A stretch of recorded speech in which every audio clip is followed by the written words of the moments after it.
Today we're talking about how you go from CVT to a full license. The steps, tricks, and why stepping up to a big bike isn't as hard as you think. Your CVT is your first step, and everyone's got to do it. It lets you ride a motorcycle or scooter up to 125 cc's. You've got to have L plates, can't ride on the motorways, you can't take passengers, but it's your first step towards two-wheel freedom. Next, choose what full motorcycle license you're going to go for. If you're under 19, you're still going to be restricted to an A1 license and you can only ride a 125. If you're 19 and above, you can go for an A2 license and ride up to a 47 brake horsepower bike. And if you're 24 or over, you can go for a full unrestricted A license. Now my advice, go for the biggest license you can. If you're 24 and older, you might as well do your full license, even if you intend to ride smaller bikes. When I first got into riding, I did my A1 license at 25 years old. 6 months into biking, I then realised I wanted something bigger than a 125. I had to spend all the time and money coming back and taking my Mod 1 and Mod 2 tests all over again. Don't make the mistake I did. Next up, your motorcycle theory test. Now your theory test will be multiple choice and hazard perception.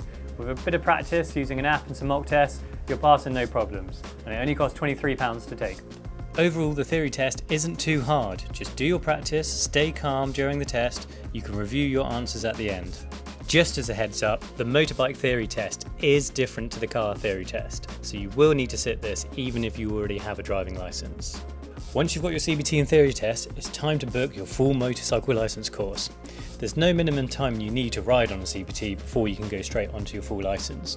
That said, we do usually recommend around 6 months road riding experience on a 125 will make a huge difference when it then comes to taking your full licence course. Courses come in different packages depending on your experience. If you're fresh off your CVT on an automatic scooter, you're going to need more training to get used to the gears and a bigger bike. To make it simple, head to RideTo.com and use our course calculator.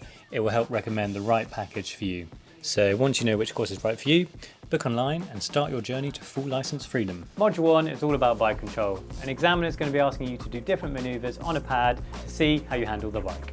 You'll have to do slalom, slow control, U-turns, figure of eights. Module 1 is nice and simple, no need to overthink it.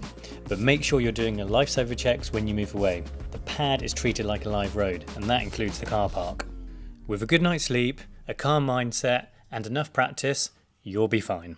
We've got the full video on Mod 1 right here. Mod 1 passed, time for Mod 2. Module 2 is going to test your ability to ride safely on the road. An examiner is going to be following you, checking your speed, observation, signalling and manoeuvres to make sure that you're safe to be out on the road. Ensure you're doing lifesavers correctly on roundabouts, cancelling your indicators and generally making progress. You'll be fine. Once you've completed your Mod 2, that's it. You've gained your full bike licence. My top tip for going from a 125 to a big bike is just get time and miles under your belt on a manual 125. Practice your slow control, gear changing, stopping and starting, observations and road positioning. Your first 125 is a learning bike. Upgrading to something bigger isn't about speed, it's about comfort, control and being able to ride longer distances without fatigue. Plus big bikes unlock a whole new world of riding. International road trips with your mates, racing on the tracks, off-road adventures. You can do it all on the big bikes and a full licence. Now if you're on the fence about upgrading your licence and potentially worried that a bigger bike will be harder to ride, well, you'll be happy to know that a bigger bike is actually easier to ride.